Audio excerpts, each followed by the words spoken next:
दरबार में राधा रानी के दुख दर्द मिटाए जाते हैं। दरबार में राधा रानी के दरबार में राधा रानी के दर्द मिटाए जाते हैं। दरबार में राधा रानी के दर्द मिटाए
सच्चिदानंद भगवान की जय, श्री भागवत भगवान की जय, वृंदावन बिहारी लाल की जय।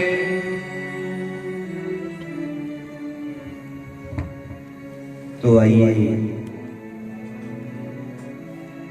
इसी विनय के साथ कथा गंगा में प्रवेश करें, भागवत गंगा में प्रवेश करें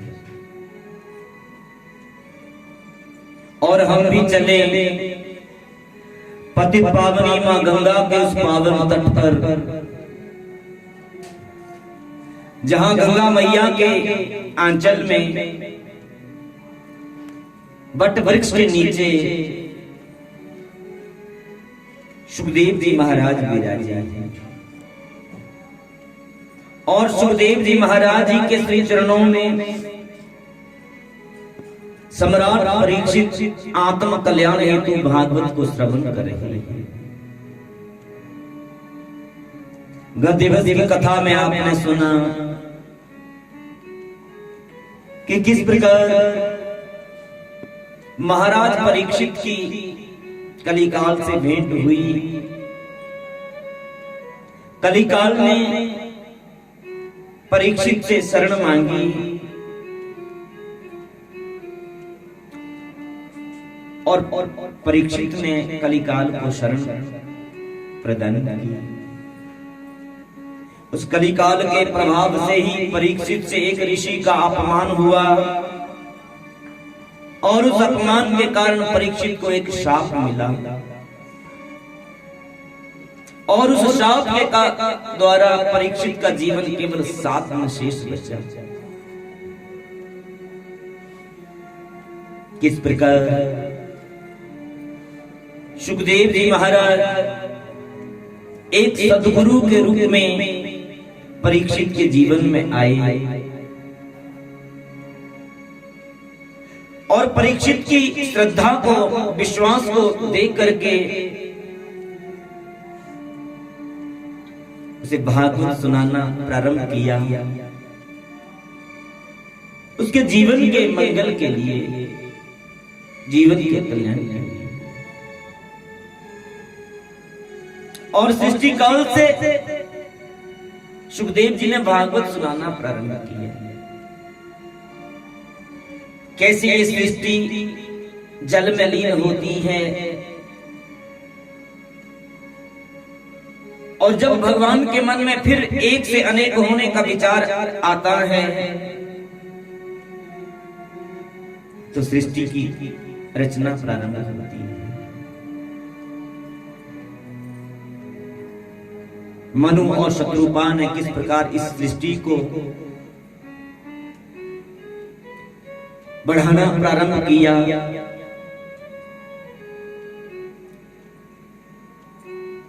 जब उनके 2 पुत्र और 3 पुत्रियां हुई,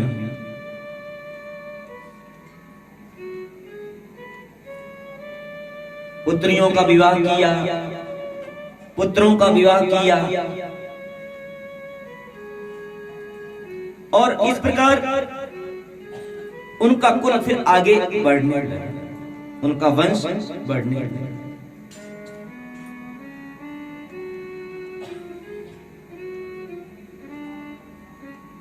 प्रियव्रत जी की वंशावली को बताया और ध्रुव उतानपाद के पिता जो उतानपाद थे उनकी वंशावली को भी बताया। ध्रुव चरित्र सुनाया। बंधुओं, ध्रुव चरित्र भागवत में हमें यही सिखाता है, यही प्रेरणा देता है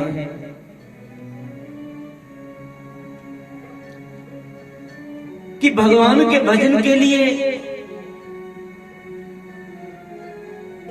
किसी आयु का इंतजार नहीं करना चाहिए।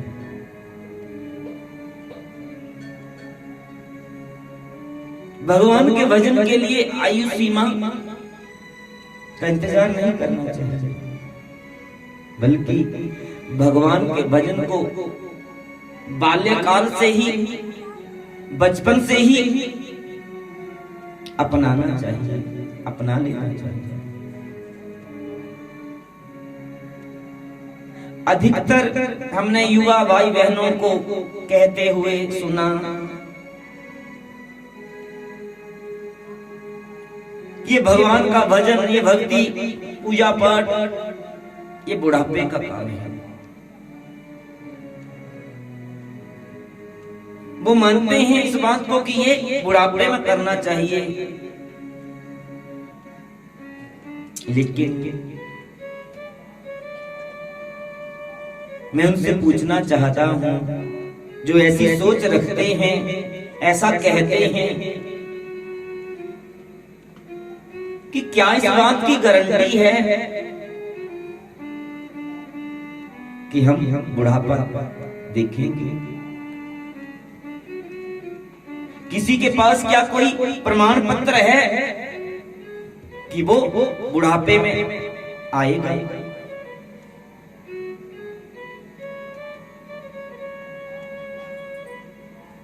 हमें तो अगले पल की खबर नहीं कि अगले पल की सांस हम ले पाएंगे या नहीं। तो फिर बुढ़ापे का इंतजार क्यों?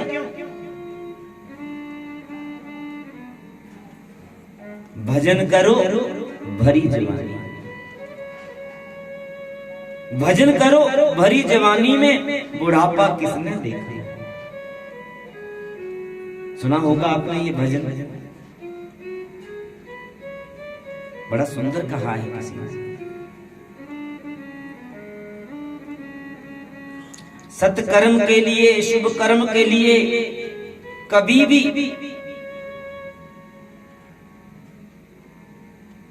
कल का विचार नहीं करना चाहिए, कल के लिए नहीं छोड़ना चाहिए।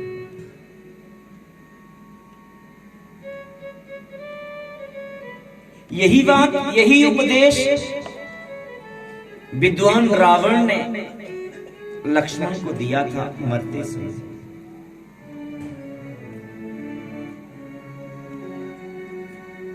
जब प्रभु श्री राम का और रावण का युद्ध हुआ और उस युद्ध में भगवान श्री राम ने रावण को धरती पर गिरा दिया, बाणों से घायल करके, और रावण धरती पर पड़ा अपनी अंतिम सांसें ले रहा था। तब भगवान श्री राम ने लक्ष्मण जी से कहा, लक्ष्मण, रावण विद्वान, चारों वेदों का, शास्त्रों का ज्ञाता है रावण, उनसे कुछ उपदेश प्राप्त करो। जाओ। तो लक्ष्मण महाराज रावण के पास गए और कुछ ज्ञान प्राप्त करने की इच्छा प्रकट की।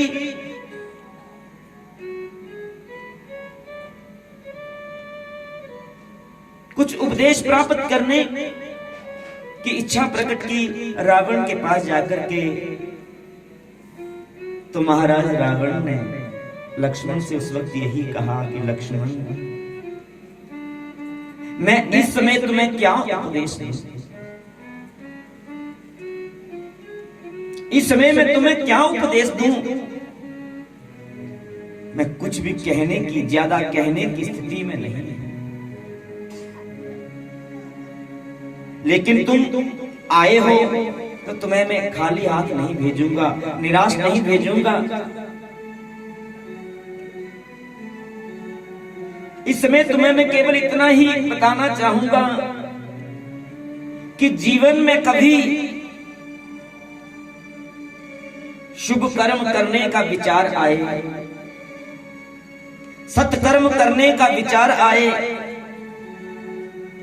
तो उस सत्कर्म को, उस शुभ कर्म को अति शीघ्र कर लेना, उसे अति शीघ्र कर लेना, बिना सोच विचार किए शुरू कर देना। और जीवन में कभी बुरा विचार मन में आए तो उसे हमेशा कल के लिए छोड़ देना। बुरे कर्म का विचार आए तो उसे कल के लिए छोड़ देना, उसमें शीघ्रता ना करना। अच्छे कार्य के लिए, अच्छे कर्म के लिए शीघ्रता करना, ज्यादा सोच विचार ना करना, विलंब ना करना, और बुरे कार्य के लिए हमेशा कल को छोड़ देना, उसे टाल देना।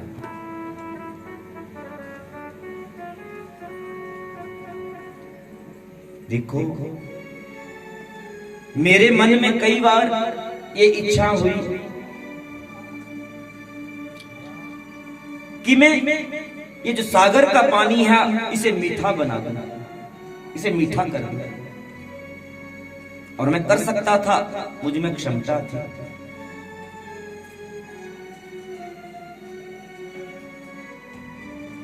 कई बार इच्छा हुई मैं धरती से स्वर्ग के लिए सीढ़ियां लगा दूं, लेकिन मैं हमेशा सोचता रहा करूंगा करूंगा, कल करूंगा। इस नेक कार्य के लिए, इस नेक कर्म के लिए मैं हमेशा विलंब करता रहा, और सीता को चुराने का विचार मन में आया तो उसे अतिशीघ्र कर दिया, उसे अतिशीघ्र कर दिया, और परिणाम तुम्हारे सामने हुआ। उसका क्या परिणाम हुआ वो तुम्हारे सामने हुआ। तो नेक कार्य में, अच्छे कार्य में, सत्कर्म के कार्य में कभी विलंब ना करना। तो बंधुओं, हमें ये उपदेश, ये ज्ञान, ये सीख अपने जीवन में भी धारण करनी चाहिए।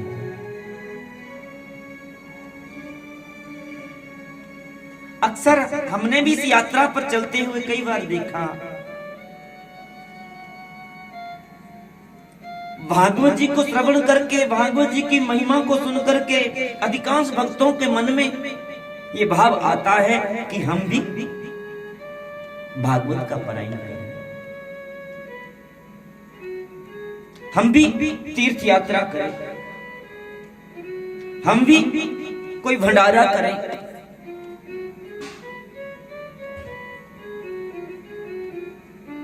और वो सोचते रहते हैं, फिर पूछते हैं जी कितना खर्चा आएगा, कितना खर्चा होगा जी। देखिए, अगर कभी भी ऐसा भाव, ऐसा विचार मन में आए तो खर्चे की तरफ ध्यान न कीजिए, खर्चे की तरफ कभी ध्यान न कीजिए। हमने बड़े बड़े धनवानों को देखा इस यात्रा पर चलते हुए, जो सोचते ही रह गए कि हम करेंगे करेंगे करेंगे, और ऐसे ऐसे लोगों को हमने भागवत के पारायण, भंडारे या यात्राएं करते हुए देखा जिनके पास कुछ भी नहीं। तो कहने का भाव कि अगर कोई व्यक्ति, कोई भक्त ये सोचे कि हम जोड़ेंगे फिर करेंगे, तब नहीं हो पाता। देखिए, भगवान के कार्य को, सत्कर्म के कार्य को कभी भी ये मत सोचिए कि हम कर रहे हैं, भगवान कर रहे हैं, भगवान कर रहे हैं।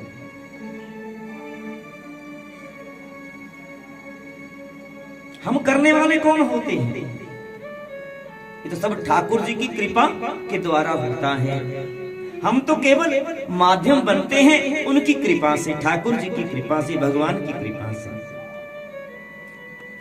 हम तो केवल माध्यम बनते हैं, करने करवाने वाले तो वो स्वयं हैं। करने करवाने वाले तो वो स्वयं हैं। अगर आप मन में पूर्ण विश्वास रख करके, भगवान के प्रति श्रद्धा रख करके, ये मान करके कि हम तो उनके सेवक हैं, हमारे मालिक तो वो हैं, हम तो उनके नौकर हैं। अगर ऐसा भाव लेकर के आप, ऐसा शरणागति का भाव रख करके आप शुरू करेंगे तो उस कार्य को भगवान स्वयं पूर्ण करेंगे।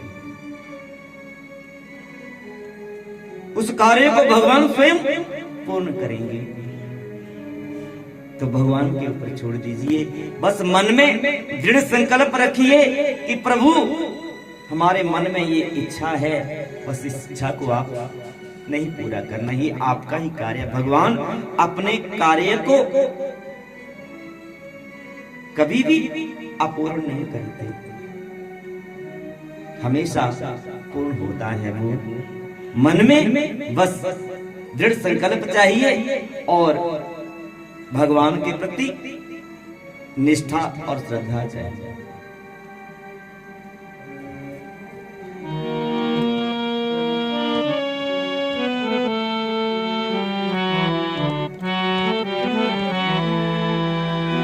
हमारे एक बड़ा सुंदर भाव है इसी प्रेरणा के ऊपर।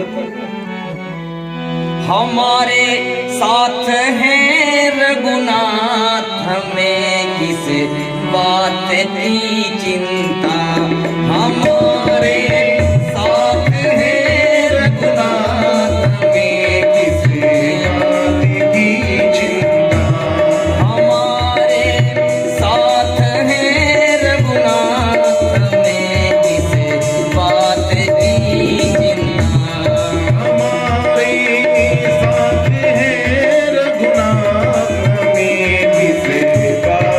की चिंता। चरण में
हैं शरण में आने वालों का, निरंतर ध्यान रखते हैं शरण में आने वालों का, निरंतर ध्यान रखते हैं शरण में आने वालों का, निरंतर ध्यान रखते हैं शरण में आने वालों का, शरण में आने वालों का, शरण में आने वालों का, शरण में आ गया जब दास, शरण में आ गया जब दास तो फिर बात की चिंता, शरण में आ गया जब दास तो किस बात की चिंता, हमारे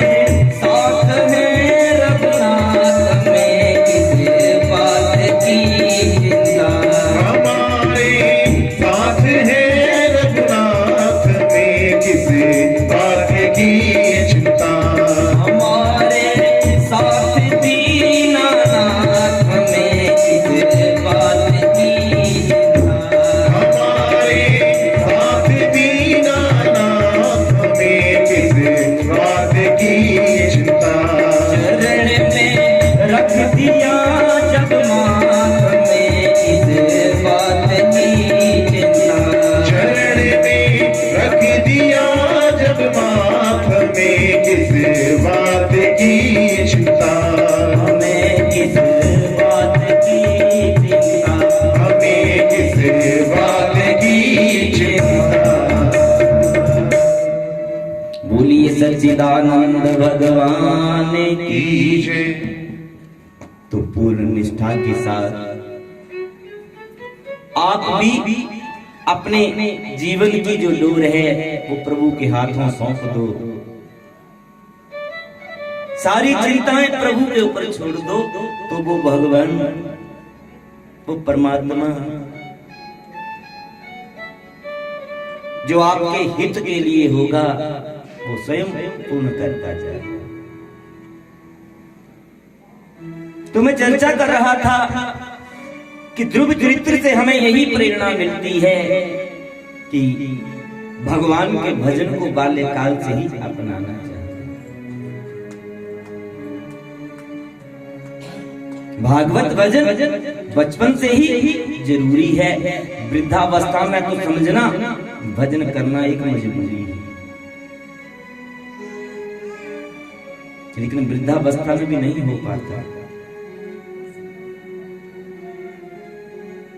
अगर आपने बचपन को सत्संग में नहीं ढाला होगा तो जवानी और बुढ़ापे में भी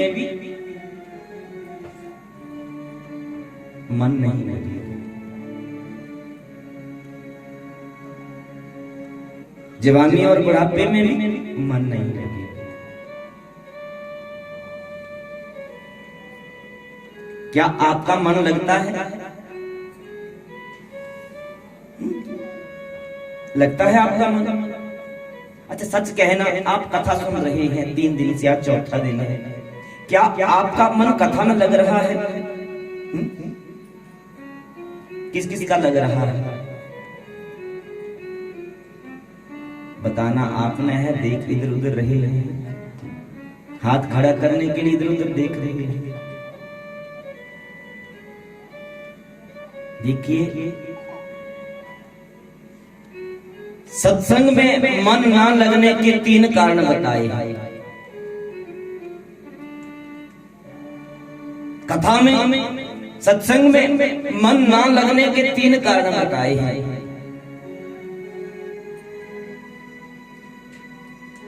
कौन कौन से? पहला, जीवन में सत्संग का अभाव। जीवन में सत्संग का अभाव। दूसरा, भौतिक पदार्थों का घमंड। और तीसरा, मन की चंचलता। ये 3 कारण बताए हैं कथा में मन ना लगने के, सत्संग में मन ना लगने के। जिसके जीवन में सत्संग का अभाव होगा उसकी रुचि कथा में नहीं लगेगी, कथा में नहीं बन पाएगी।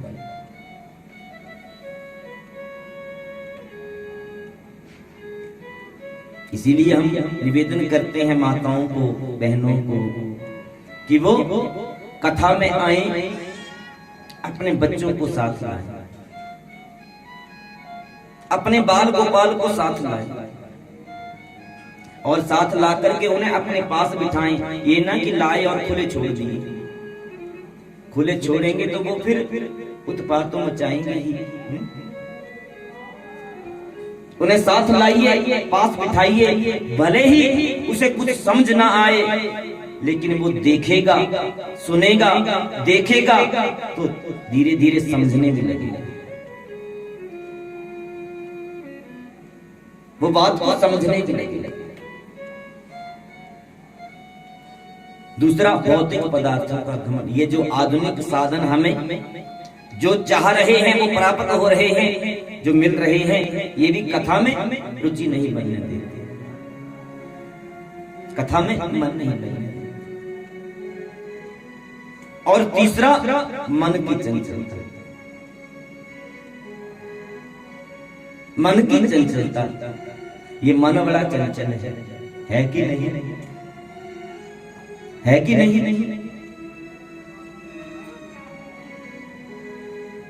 आप यहाँ कथा सुनने के लिए आए हैं, बैठे हैं, लेकिन मन ना जाने कहां कहां घूम रहा है।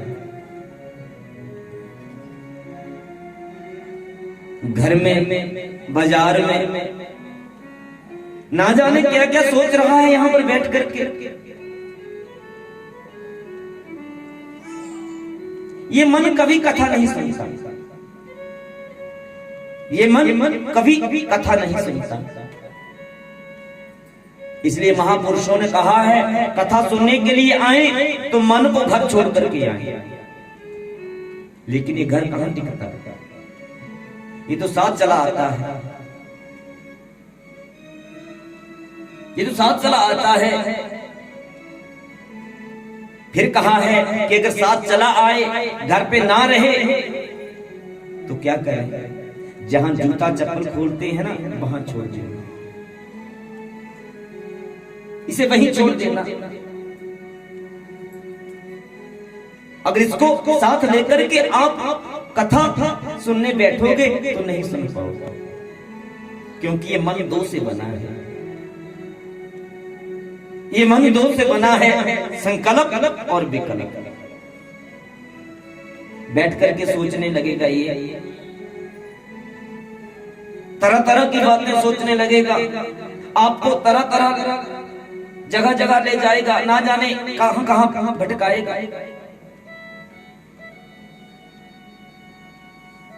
तो महापुरुषों ने कहा है कि कथा सुनने के लिए आए तो मन को साथ ना लाए, मन को साथ ना लाए। तो फिर कैसे कथा सुने?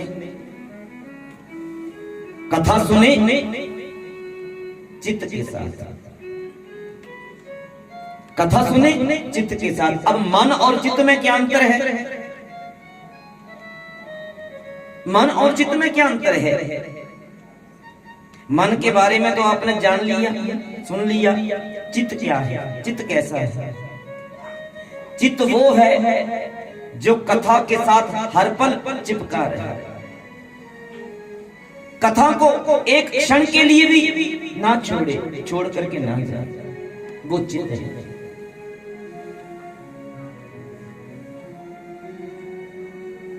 अगर आप कथा को चित्त लगा करके सुनोगे, चित्त से सुनोगे, तो भगवान आपके पास आएंगे ही आएंगे, जरूर आएंगे। गोस्वामी तुलसीदास जी ने भी इस बात को मानस में बताया है कि राम कथा मंदाकिनी चित्रकूट चित्त चाहे। भगवान की कथा तो उस मंदाकिनी नदी की तरह है, गंगा की तरह है, पवित्र गंगा की तरह है, जहां पर भगवान आते ही आते हैं, जाते ही जाते हैं।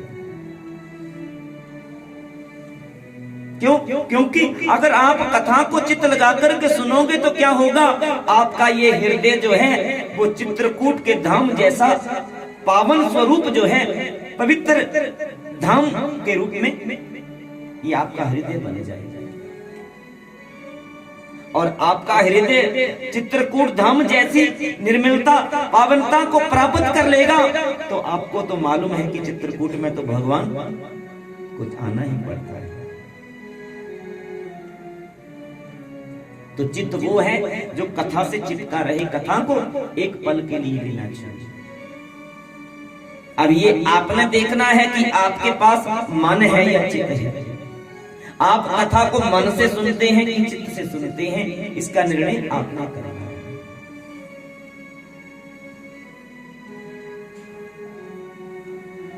तो एक प्रेरणा तो ये मिलती है ध्रुव चित्र से कि हमें भगवान का भजन बचपन से ही अपनाना चाहिए। दूसरी प्रेरणा मिलती है कि जीवन में उचित समय में सद्गुरु की शरणागति प्राप्त कर लेनी चाहिए, क्योंकि बिना सद्गुरु के जीवन का कल्याण नहीं होता, जीवन का मंगल नहीं होता।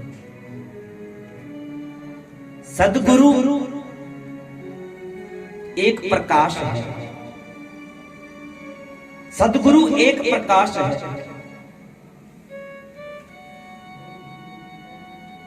सद्गुरु शरीर नहीं, सद्गुरु को स्वीकार करना एक प्रकाश के रूप में, शरीर के रूप में नहीं।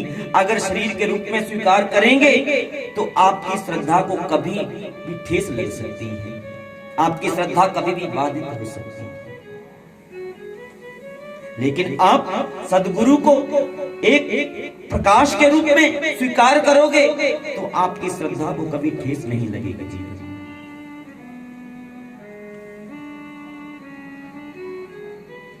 वर्तमान में जो घटनाएं घट रही हैं आप सब परिचित ही हैं। इस विषय से मैं ज्यादा चर्चा नहीं करूंगा, क्योंकि कभी कभी इस विषय पर ज्यादा चर्चा करना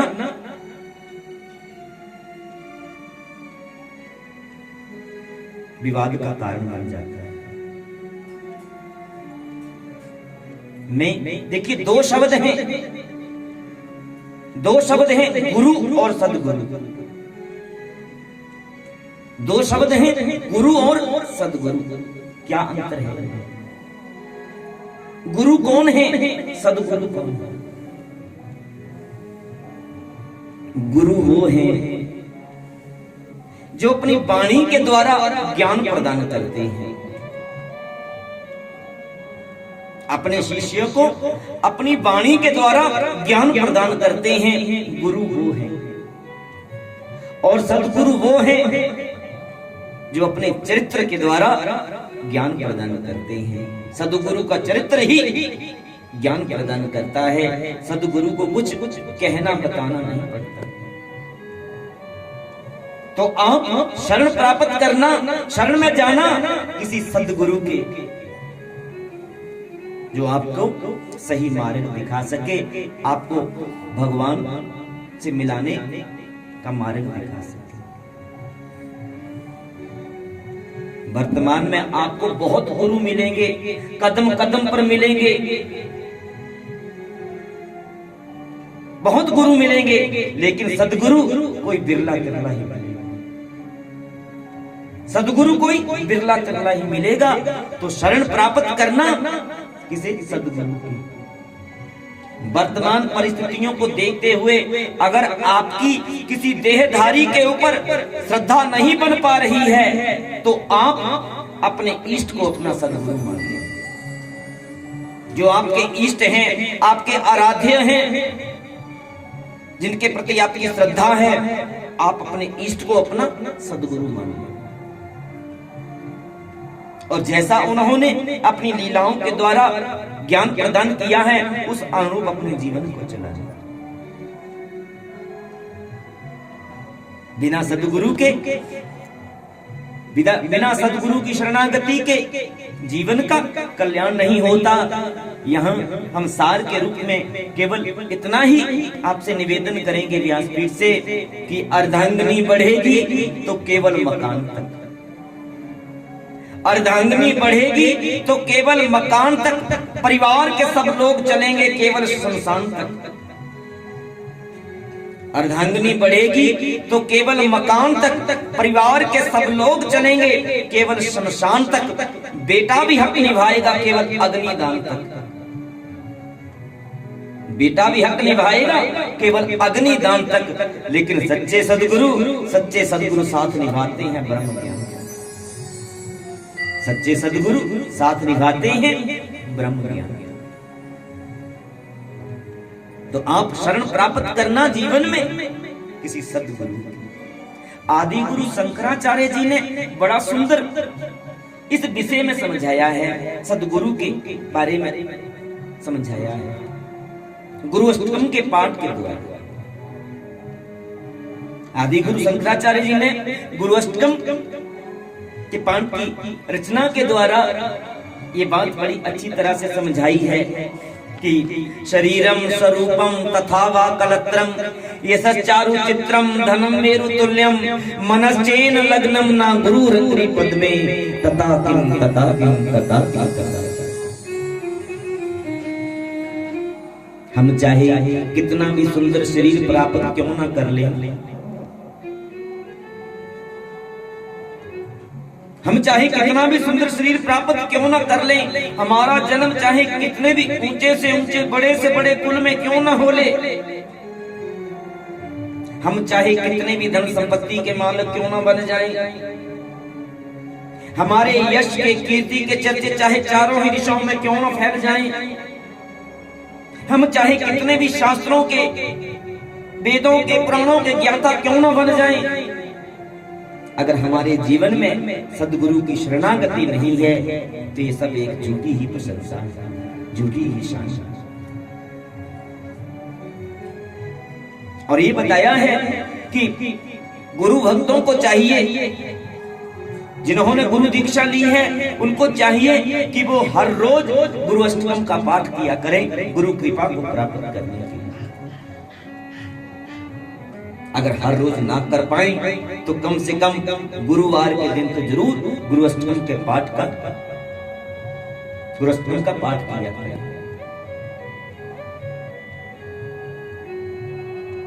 तो सदगुरु ही जीव को भगवान के साथ मिलाने का माध्यम है, इसलिए सदगुरु की अहमियत बताई है जीवन में।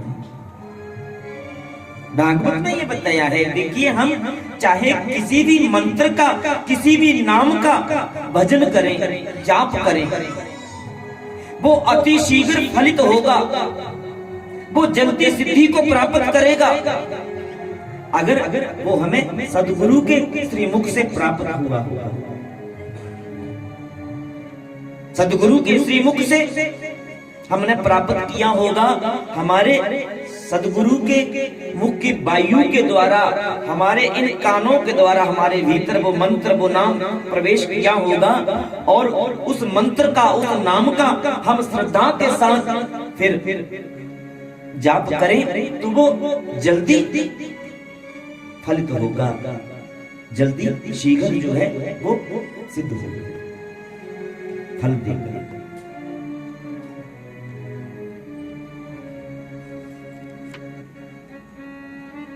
आगे ध्रुव जी के ही वंश में अंग नाम के राजा हुए, उनके पुत्र वेणु हुए।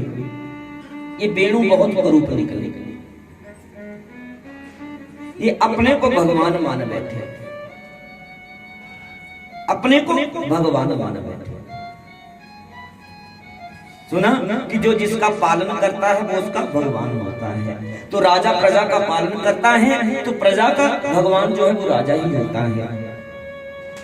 तो ये जान करके, मान करके प्रजा में ऐलान करवा दिया कि आपका भगवान मैं हूं, मेरा ही आप भजन किया करो, मेरी ही पूजा किया करो, मेरा ही गुणगान किया करो।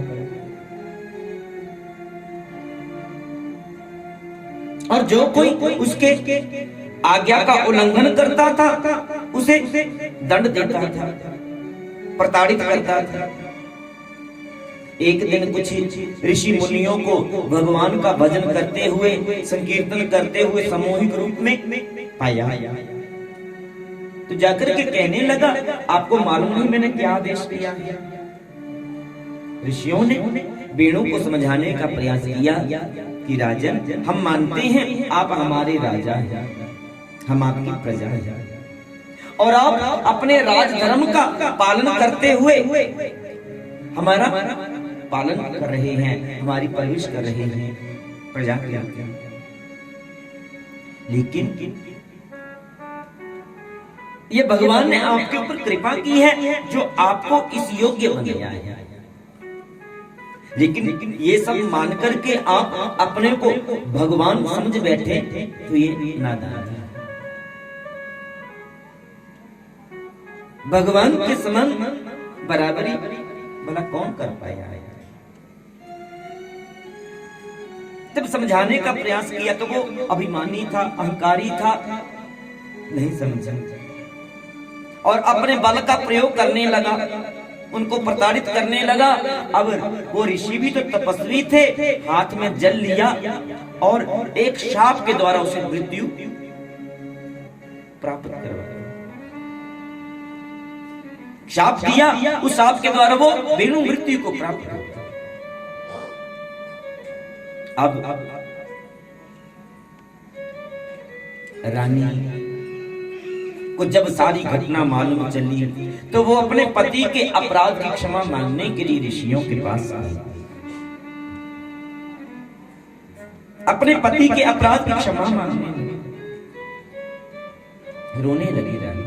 आगे कोई संतान नहीं थी जिसे राज सिंहासन के ऊपर आसीन किया जा सके। ऋषियों के आगे बहुत रोई रानी और ऋषियों को क्रोध दया आई। जब ऋषियों को दया आई तो उन्होंने क्या किया? वेणु की देह को लिया, उसका मंथन प्रारंभ किया। वेणु की देह का मंथन करने लगे।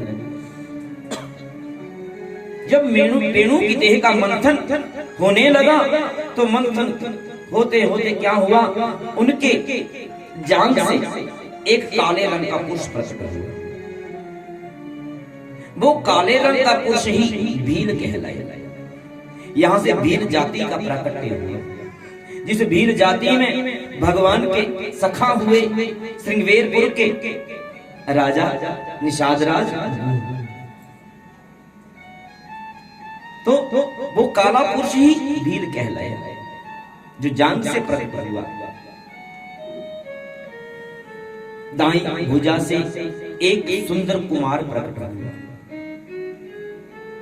भगवान ही उस कुमार के रूप में प्रकट हुए। उनका नाम पड़ा पृथु। पृथु जी 24 अवतारों में एक अवतार पृथु जी का है। तो भगवान ही उस सुंदर कुमार के रूप में वेणु की देह से प्रकट हुए। उनकी दाईं भुजा से, बाईं भुजा से एक सुंदर कन्या प्रकट हुई जिसका नाम रुचि रखा। रुचि का पृथु जी के साथ विवाह किया और पृथु जी को राज सिंहासन के ऊपर आसीन किया। इस प्रकार पृथु अवतार के बारे में सुखदेव जी महाराज ने राजा परीक्षित को बताया। राजा उसके उपरांत सुखदेव जी महाराज जी ने नरसिंह भगवान के प्राकट्य की कथा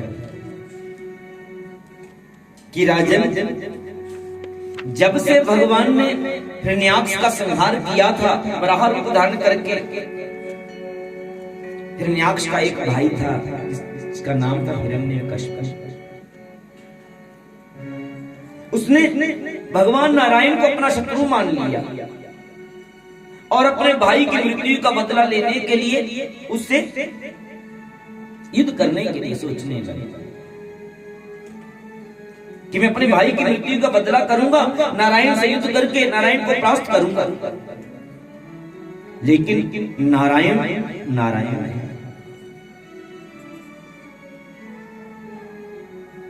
वो मुझे भी मार सकते हैं। युद्ध में मुझे भी मार सकते हैं, तो सोचा पहले मैं अमर होने का वरदान प्राप्त करूं ब्रह्मा जी से। तो अमरता का वरदान प्राप्त करने के लिए हिरण्यकशिपु ने ब्रह्मा जी की तपस्या की,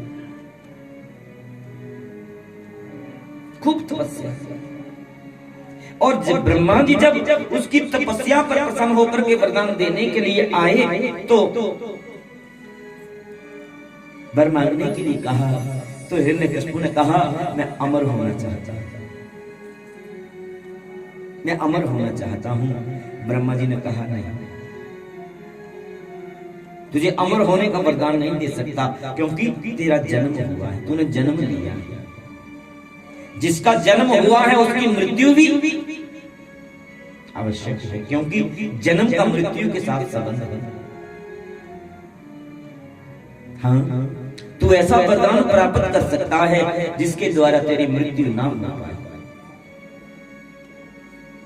लेकिन सोचने लगा कि अगर मैंने अमर होने का वरदान प्राप्त ना किया तो नारायण तो मुझे भी मार देंगे। मैंने तो उनसे युद्ध करना है, अपने भाई की मृत्यु का बदला लेना है। विचार करने लगा और विचार करते करते विचार किया और क्या कहा कि ब्रह्मा जी अगर आप मुझे अमर होने का वरदान नहीं दे सकते तो मैं आपसे केवल इतना ही मांगता हूं, ज्यादा नहीं, कि कुछ अधिक नहीं बस इतना ही, नीचे न मरूं ऊपर न मरूं, निशी में न मरूं दिन में न मरूं, भीतर न मरूं बाहर न मरूं,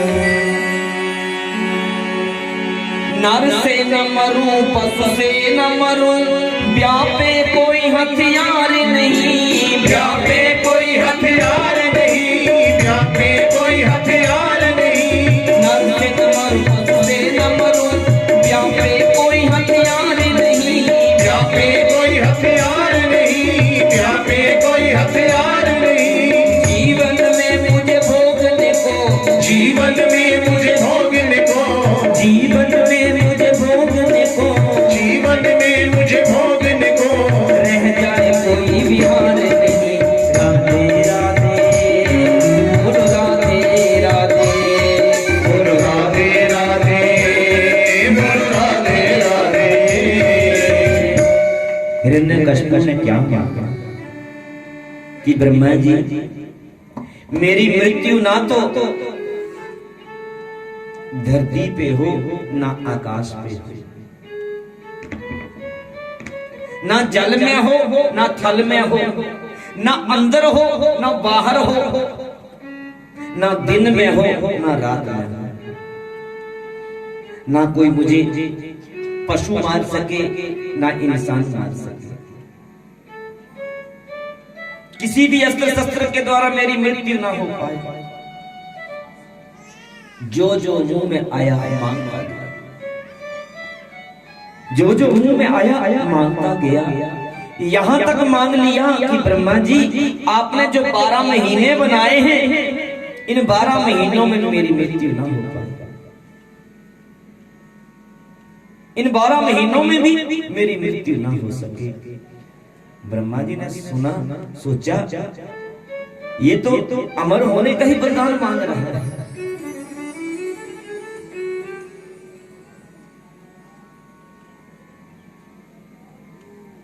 ये तो अमर होने का ही वरदान मांग रहा है।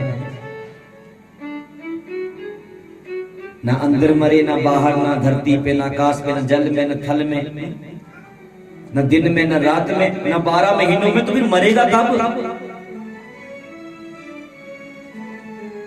सोचा अपना काम तो वरदान देने का है, मारने का काम तो भगवान का है, जैसे चाहे वैसे मारे, मैं क्यों चिंता करूं। कहा तथास्तु। जब ब्रह्मा जी के मुख से तथास्तु सुना, जोर जोर से हंसने लगा, ठाक के मार मार के हंसने लगा।